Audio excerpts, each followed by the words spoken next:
How goes it, folks? Jolly Yellow talking to you. I was recently afforded the opportunity to watch a screening preview of the movie Diabolic. Let's take a few moments and talk about it.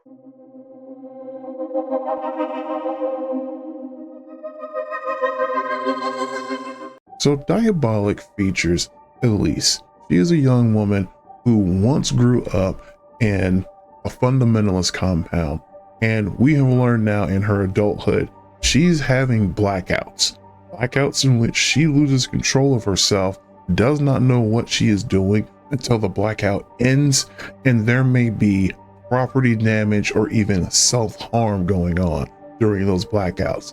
So in an effort to face her past and once and for all do something about these blackouts, Elise decides to go back to the fundamentalist compound where she grew up and suffered some of the most horrific treatment in her life. Alongside her is her long-term partner, Adam.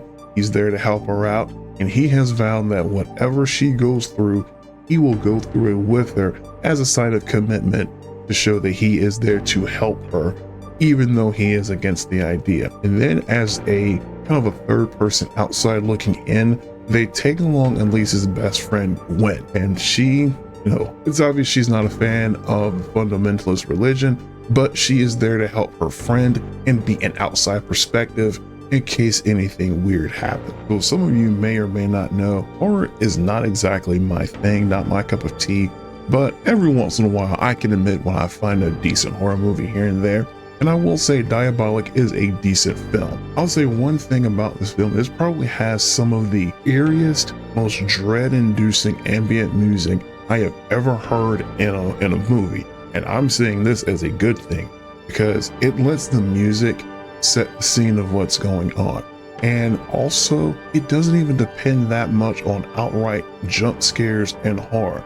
To be sure, there are a couple here and there throughout the movie, but it's not just a chain combo of jump scare after jump scare after jump scare to try and ramp things up artificially.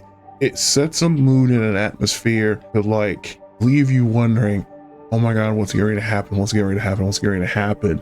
And then something happens, which is kind of the pacing that I prefer because this movie does not depend on jump scares. As I say, it's not flashy. It's not trying to just make you jump every 3 or 4 minutes. It's just telling a story that is scary, spooky, and above all else, traumatizing.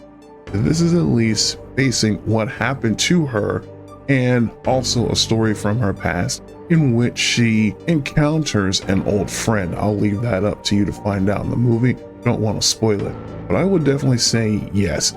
If you are looking for a religious horror movie, and the runtime, not very long here. I think it may be like an hour and 40, so not that terribly long. If you're interested in horror movies, or specifically religious horror movies, I would say this is a little above average and one that you may want to see if you're into those. Even if you're not, if you're a fan of that atmospheric build up to the scare or to the moment, but at the same time, it does have a couple of scenes of just downright violent gore, but not too much of it to where it gets gratuitous. It's just strategically puts a violent act here and a violent act there, and most of it is just that atmosphere to get you worried about what's going to happen next.